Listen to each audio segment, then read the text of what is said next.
Tonight I'm going to be doing another video about the Neverending Story. Now, I made a video in Spanish before, so this one's going to be similar, but in English. And basically what I'm going to be doing is doing a lot of soft speaking and whispering ear to ear, telling you first of all why I like this story so much, and comparing a little bit the movie with the book. And I'm also going to be reading two of my favorite chapters from the book. So I have a few things that I wrote down because I prepared this video in Spanish, and it just helped me to put my ideas in order by writing them down. But first of all, I'd like to start showing you something really cool. A little show and tell, if you will.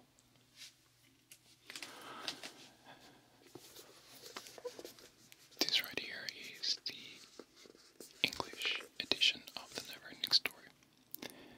But it is one of the most recent editions. And I got it because I like the cover and the fact that it's a hardcover.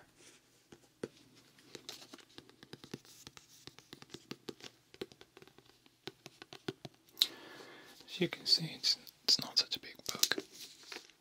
It's actually 400 pages, and if you start reading it, it goes by so quickly.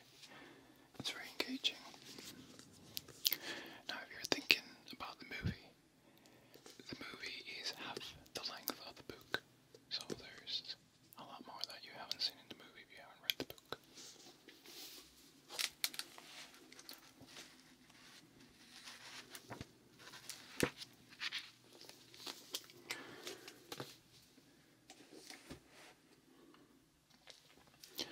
I also have the Spanish edition of the book that unfortunately I don't have it right here with me, but it is a soft cover book, and it's actually a little bigger than the English edition, and it's the version that I read first, of course, in Spanish when I was in Argentina as a kid. And I read the English version when I was learning English, and I actually like the English version better. I think it was better translated from the original, or at least a few things made a lot more sense. But this is something very important for me, being such a big fan of the book. This is the first edition of the English version that came out in 1984. The original book by Michael Ende was in German, and it came out in 1979. As you can see, this is very well preserved for being so old. And what's really cool about it is that it belonged to a library. And if I open it,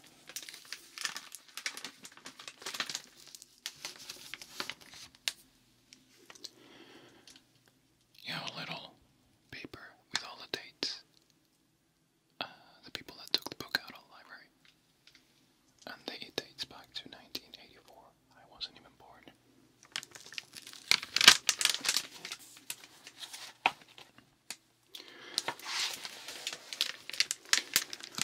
Also, what I really like about the first edition is that the characters were in color, green and red.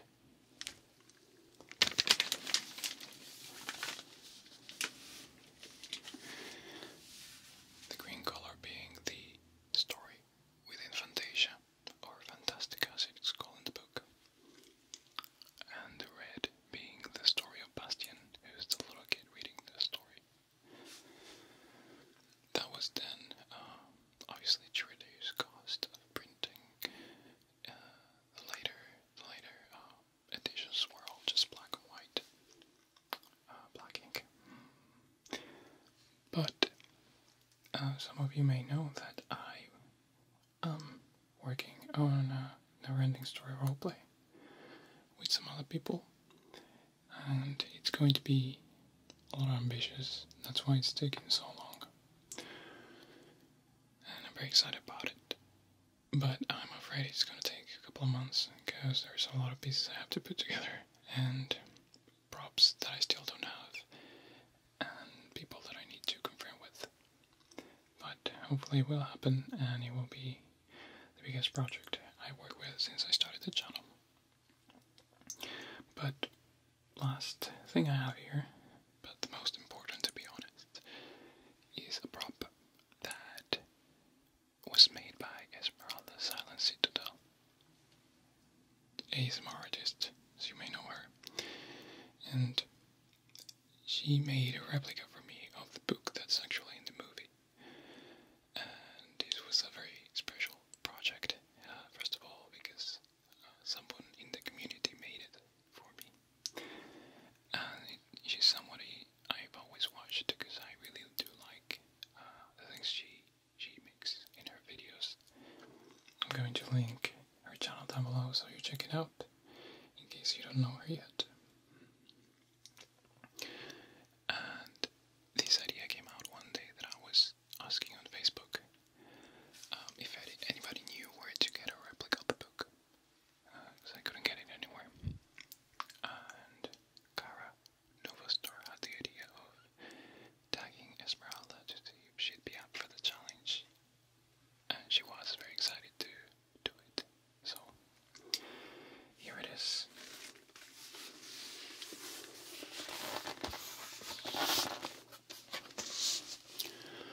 It's very identical to the book in the movie. It's almost the same size, with the Orion in the middle.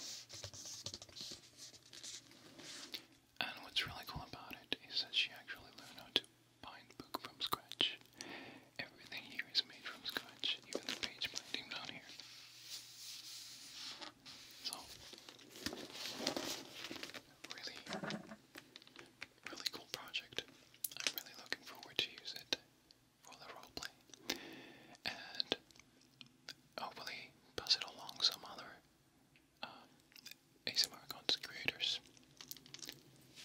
So thank you, Esmeralda.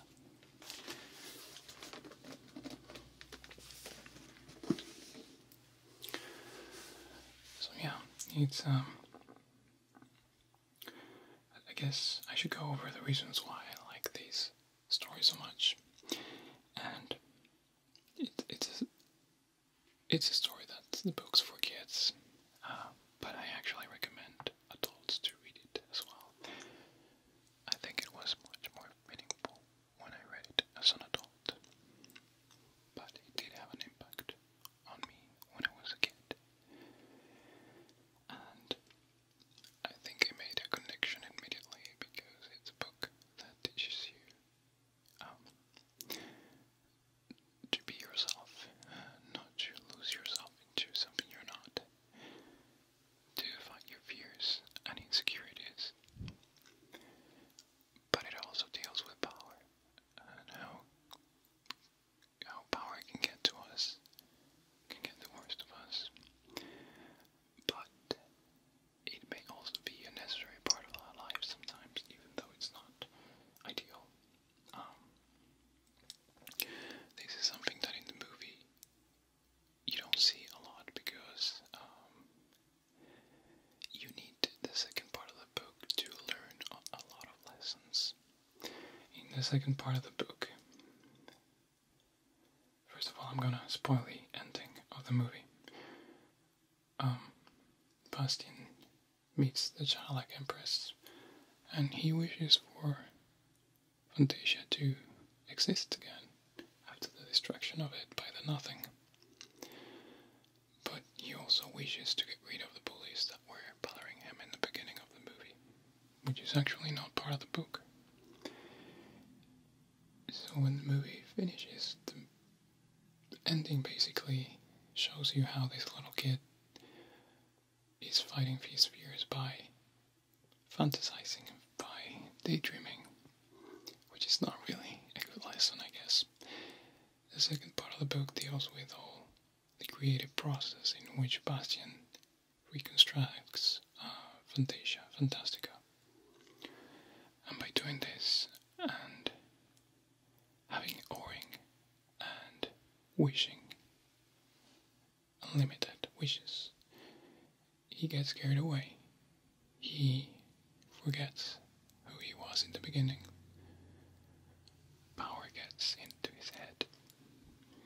And he becomes the villain of the book, actually, of the story. So in order to go back to his world, he has to find himself again and to realize how much damage he's done to Fantastica. So it's a very interesting process, and a lot of that obviously is not in the book. Actually, one of the biggest differences, two of the biggest differences, apart from the fact that it's missing half of the story, is, for example, the first one, when Atreyu goes to see the Oracle. The Oracles look like two sphinxes, and it's a very brief scene in which the Oracles just tell Atreyu that the childlike Empress needs a new name. But in the book, this is one of the chapters that I'm going to be reading. It goes a lot deeper than that. The Oracle is actually a voice, a singing voice that sings in rhymes, and tells a lot about the book and the characters in the book being written and doing what they're meant to do. And I like this because it's truly a never-ending story in the book. Because actually when Atreyu goes back to the Empress, he's dying and the Empress thanks him for his service, and she's the one to go. She goes on a quest to find an old man on a mountain who is the opposite of her, because Bastian doesn't realize he's already part of the never-ending story. So she goes and sees this old man who's supposed to be taking down notes of everything that goes on in Fantastica. Every creature, every place, everything that goes on, he writes it down. So when she reaches the mountain where he's at, he's inside an egg, and she's warned not to go in it because she will never go outside of the egg again and she would die in there. But she goes in there anyway, and there's where she sees the old man writing a book, which is actually the never-ending story. It's floating in the middle of the room, and the old man is writing everything as it's happening. So, since Bastian still hasn't realized that it was part of the book, the childlike Empress asks the old man to read the story from scratch, from the beginning. And he starts trembling in fear, because if he starts doing that, then they will enter an infinite loop. He will start reading the story, and they will reach that same point of the story again, and he will start reading the story all over again. But the Empress tells him to go ahead and start reading it again. And this, in the book, we actually start reading the story again, from when Bastian goes into the bookshop and steals the book. And that's how Bastian realizes that he just needs to call her name because he's part of the story. And we are the ones reading it. So that was a very special moment in the book. It's beautiful in the movie, and I don't think they could do a better job if they remade the movie. But it's missing a lot of important things. So, enough of the book movie rambling. I think I'm going to start and read you the chapters that are my favorite from the book. Now, if you haven't read the book, I strongly suggest that you do so.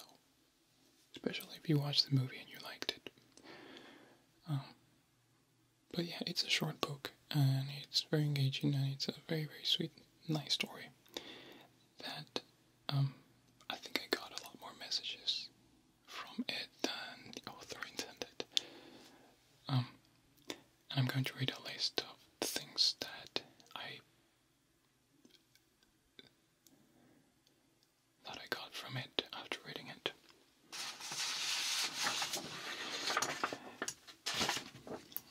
And these are things that actually apply to real life. So the first one is, you can get lost in daydreaming when you're depressed.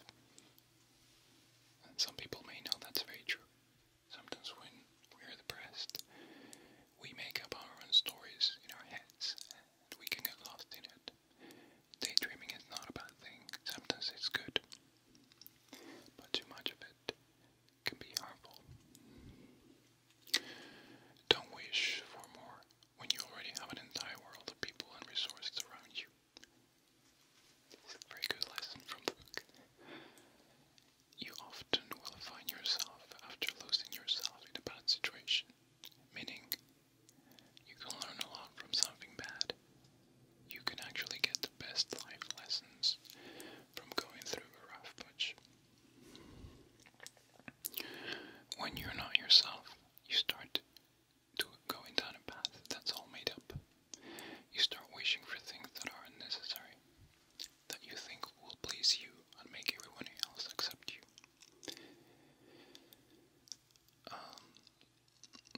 Another thing is to learn to accept and disagree with other people. And the last lesson is that you can't stay in your comfort zone forever. You will need to get out of it eventually to learn life. So those are the things that got stuck in me after reading the book. And I thought, I don't know, as a kid reading the book, that was very meaningful for me, obviously. As an adult as well. The book is actually kind of dark, especially for kids. But the ending is awesome. So yeah, enough of my fanatism for this book and movie. I'll start reading now. 2 of my favorite chapters, and I hope you enjoy them as well. The first chapter I'm going to read is called The Voice of Silence. And in this chapter, Atreyu goes through the gates to see the oracle. And he finds that the oracle is actually a singing voice. He can't see it, he can only hear it. But he must speak in rhymes for the voice to understand what he's saying. So here we go. Little by little, the circle became smaller, and after a while he was able to understand the words. The voice was thinking, "Oh, nothing can happen more than once, but all things must happen one day. Over hill and dale, over wood and stream, my dying voice will blow away." The tray turned in the direction of the voice, which started fitfully among the columns. But he could see no one. "Who are you?" he cried. The voice came back to him like an echo. "Who are you?" Atreyu pondered. "Who am I?" he murmured. "I don't know. I have a feeling that I once knew. But does it matter?" The singing voice answered, "If questions you would ask of me, you must speak in poetry. For rhymeless talk that strikes my ear, I cannot hear, I cannot hear."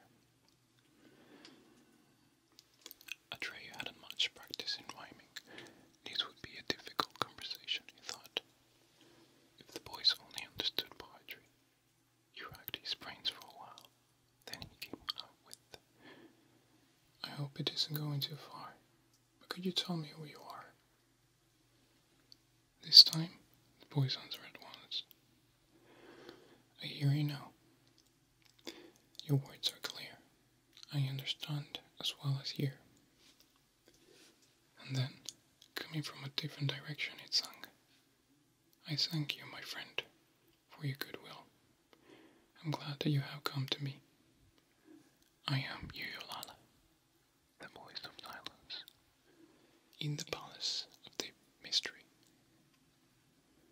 You noticed that the voice rose and fell, but was never wholly silent, even when it sang no words, or when it was speaking, as though hovered in the air. For a time it seemed to stand still, then it moved slowly away from him. He ran after it and asked, "Oh, you Lala, tell me where you hid. I cannot see you and so wished I did." Buzzing him by, the boy's breath into his ear. "Never has anyone seen me. Never do I appear. You will never see me, and yet I'm here." "Then you're invincible?" he asked. But when no answer came, he remembered that he had to speak in rhyme, and asked, "Have you no body? Is that what you mean? Or is it only that you can't be seen?" He heard a soft, bell-like sound, which might have been a laugh or a sob, and the voice sang, "Yes and no, and neither one. I do not appear in the brightness of the sun, as you appear, for my body is but sound, that one can hear but never see. And this voice you're hearing now is all there is of me." In amazement, Atreyu followed the sound, this way and that way through the forest of columns. It took him some time to get a new question ready.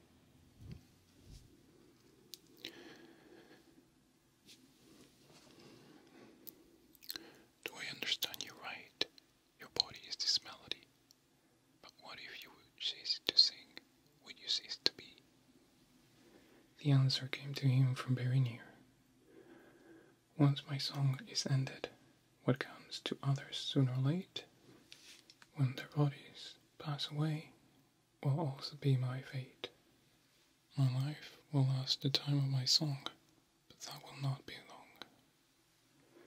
Now it seemed certain that the voice was soothing, and Atreyu, who did not understand why, hastened to ask, "Why are you so sad? Why are you crying? You sound so young. Why are you dying?" And the voice came back like an echo. "I'm only a song and lament.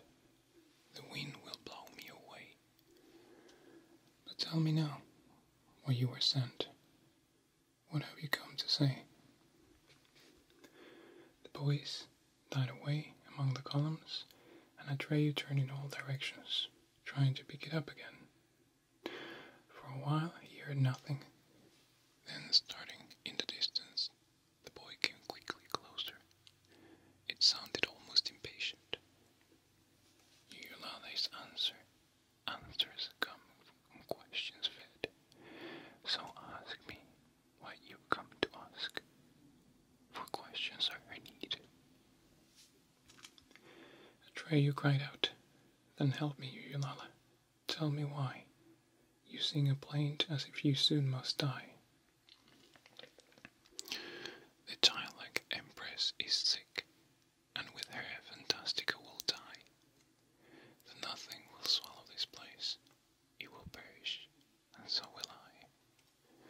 We shall vanish into the nowhere and never, as though we had never been. The empress needs a new name to make her well again." Atreyu pleaded, "Oh, tell me, Yuyolala. Oh, tell me who can give the childlike empress the name which alone will let her live." The voice replied, "Listen, and listen well, to the truth I have to tell. Though your spirit may be blind to the sense of what I say, print my words upon your mind before you go away.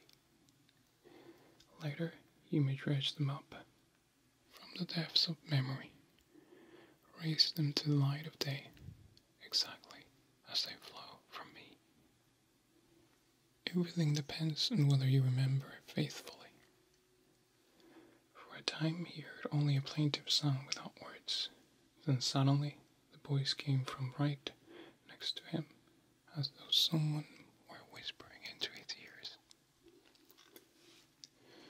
Who can give the childlike empress the new name that will make her well? Not you, not I, no elf, no djinn can save us from the evil spell. For we are figures in a book. We do what we are invented for, but we can fashion nothing new, and cannot change from what we are. But there's a realm outside Fantastica. The outer world is its name. The people who live there are rich indeed, and not at all the same. Born of the world, the children of men, or humans, as they're sometimes called, have the gift of giving names ever since our worlds began. In every age, it's they who gave the childlike empress life, for wondrous new names have the power to save. But now, for many and many a day, no human has visited Fantastica, for they no longer know the way. They have forgotten how real we are. They don't believe in us anymore. Oh, if only one child of man would come. Oh, then at last that thing would be done. If only one would hear our plea. For them it is near, but for us so far. Never can we go out of them, for theirs is a world of reality. But tell me, my hero, you so young, will you remember what I have sung? Oh yes, cried Atreyu in bewilderment. He was determined to imprint every word on his memory, though he had forgotten what for. He merely had a feeling that it was very important, but the sing-song voice and the effort of hearing and speaking in rhymes made him sleepy. He murmured, I will remember. I will remember every word, but tell me, what should I do with what I've heard? And the voice answered, that is for you alone to decide. I've told you what was in my heart, so this is when our ways divide, when you and I must part. Atreyu, half asleep, asked, but if you go away, where will you stay? Again he heard the sobbing voice, which receded more and more as it sung. The nothing has come near, the oracle is dying, no one again will hear. Yulala singing, sighing. You are the last to hear my voice among the columns, sounding far and near. Perhaps you will accomplish what no one else has done. But to succeed, young hero, remember what I have sung. And the farther and farther in the distance, Atreyu heard the words, oh, nothing can happen more than once, but all things must happen one day, over hill and dale, over wood and stream. My voice will blow away.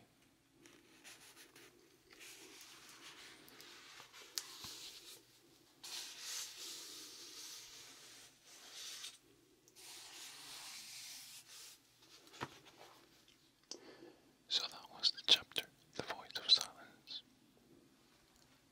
I think it's very beautiful, the way it's written.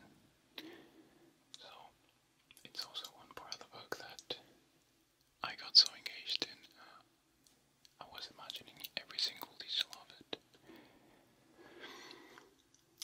And the second and last episode that I'm going to read is one from the second part of the book. And it's almost near the end. So, if you have not read the book and you haven't seen the movie, or you have seen the movie, give away a few things, but not that much. It's just an interesting chapter. So I hope you enjoy it. This chapter is called Damiola.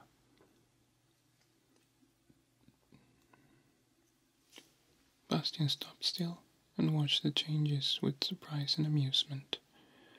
Now he understood why the place was called the House of Change. As he stood there, he heard a warm, pleasant voice, a woman singing inside.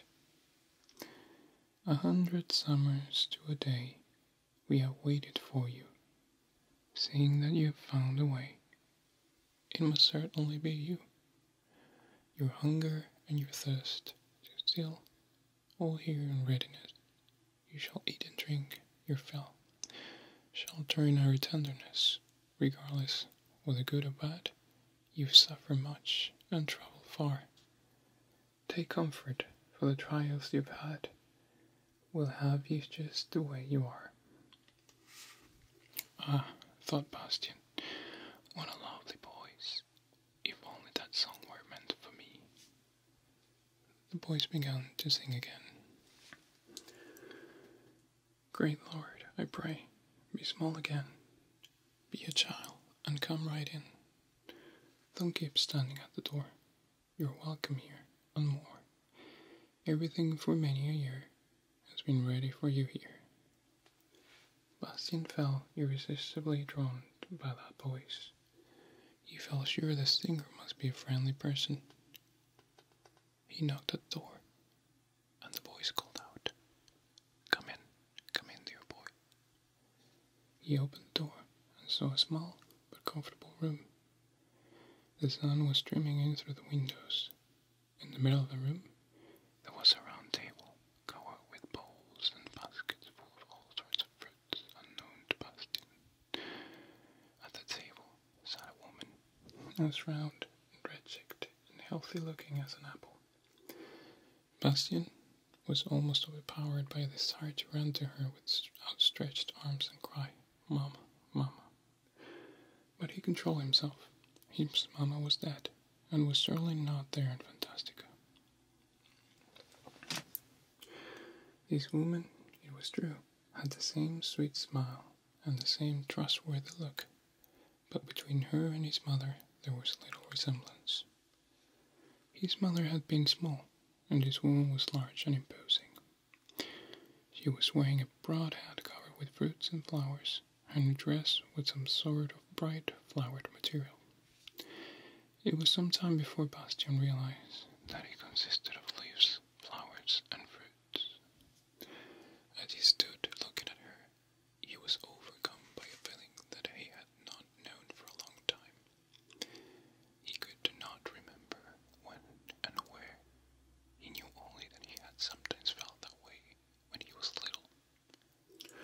Sit down, dear boy, said the woman, motioning him to a chair. You must be hungry. Do have a bite to eat. I beg your pardon, said Bastian. You're expecting a guest.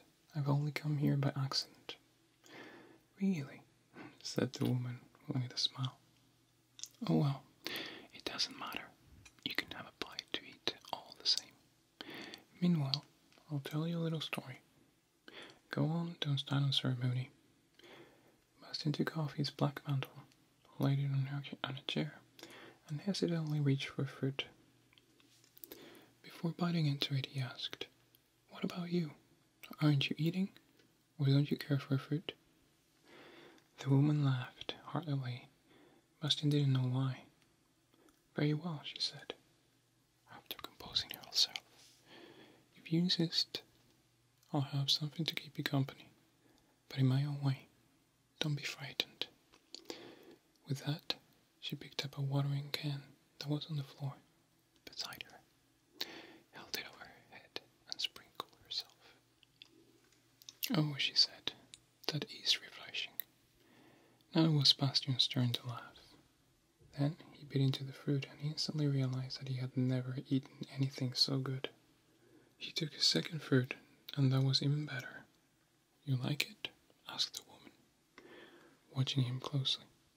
Bastian couldn't answer because his mouth was full. He chewed and nodded, I'm glad, said the woman. I've taken a lot of planes with the fruit. Eat as much as you please. Bastian took a fair throat, and that was sheer delight. He sighed with well-being. And now I'll tell you the story, said the woman, but don't let it stop you from eating. Bastian found it hard to listen, for each new fruit gave him a more rapturous sensation than the last. A long time ago, the flowery woman began, our childlike empress was deathly ill, for she needed a new name, and only a human could give her one. But humans had stopped coming to Fantastica. No one knew why. And if she had died, that would have been the end of Fantastica.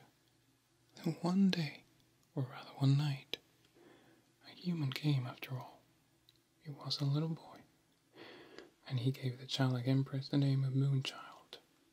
She recovered, and in token of her gratitude she promised the boy that all his wishes in her empire would come true, until he found out what he really and truly wanted. Then the little boy made a long journey from one wish to the next, and each one came true, and each fulfillment led to a new wish. There were not only good wishes, but bad ones as well. But the childlike empress drew no distinction. In her eyes, all things in her empire are equally good and important. In the end, the ivory tower was destroyed, and she did nothing to prevent it. But with every wish fulfillment, the little boy lost a part of his memory of the world he had come from. He didn't really mind, for he had given up wanting to go back, so he kept on wishing. But by then, he had spent all his memories, and without memories, it's not possible to wish. So he had almost ceased to be human, and had almost become a Fantastican. He still didn't know what he really and truly wanted. It's impossible that his very last memories would be used up before he found out. And if that happened, he would never be able to return to his own world. Then at last he came to the House of Change, and there he would stay until he found out what he really and truly wanted. You see, it's called the House of Change not only because it changes itself, but also because it changes anyone who lives in it. And that was very important to the little boy, because up until then, he had always wanted to be someone other than he was, but he didn't want to change. At this point, she broke off, because her visitor had stopped chewing, and was staring open-mouthed. If that one doesn't taste good, she said with concern, just put it down and take another. What? Bastian stammered. Oh no, it's delicious. Then everything's fine, said the woman. But I forgot to tell you the name of the little boy who had been expected so long at the House of Change. Many in Fantastica call him simply the Savior. Others, the Knight of the Seven-Armed Candelabrum, or the Great Knower, or Lord Master. But his real name was Bastian Balthasar Bux. The woman turned to Bastian with a smile. He swallowed once or twice and said very softly, "That's my name." Well then, said the woman, who didn't seem the least surprised. Suddenly the buds on her head and dress burst into blossom. But, said Bastian hesitantly, I haven't been in Fantastica in 100 years. Oh, we've been waiting for much longer than that, she said. My grandmother and my grandmother's grandmother waited for you. You see, now someone is telling you a story that is new, even though it's about the remote past. Bastian remembered Groverman's word that had been at the beginning of his journey, and now Now suddenly it seemed to him that 100 years had indeed elapsed since then. But by the way, I haven't introduced myself. I'm Dame Iola. Bastian repeated the name several times before he was able to pronounce it properly.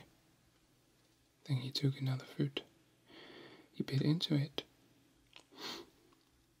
and as usual, thought the one he was eating was the most delicious of all. But then he noticed, with some alarm, that there was only one left. "Do you want more?" asked Dame Iola, who had caught his glance. When Bastian nodded, she plucked the fruit from her head and dress until the bowl was full again. "Does the fruit grow in your head?" Bastian asked in amazement. "A hat? What are you talking about?" cried Dame Iola. But then she understood and broke into a loud, hearty laugh. "So you think this is a hat I've got on my head?" "Not at all, dear boy.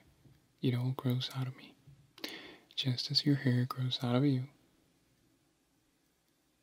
That should show you how glad I am that you finally come.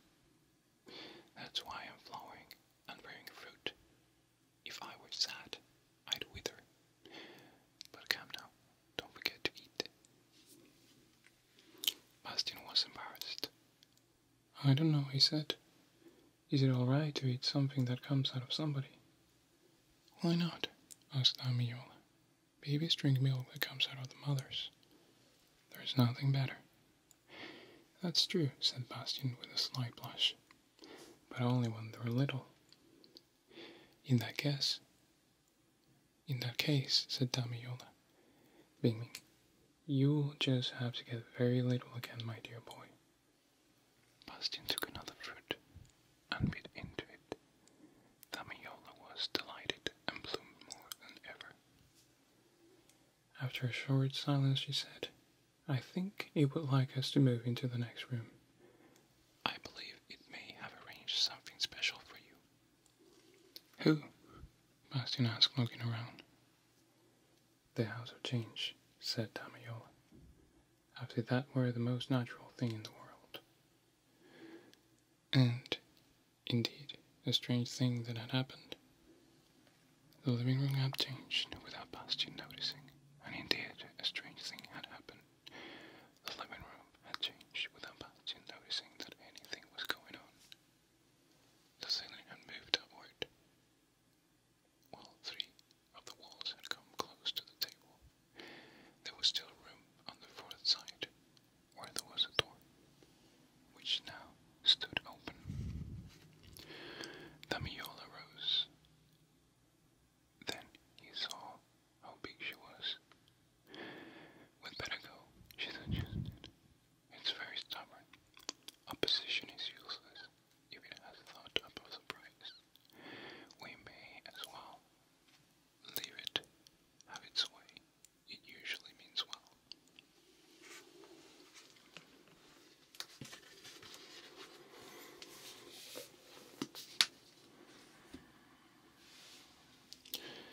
So I think that's it for tonight.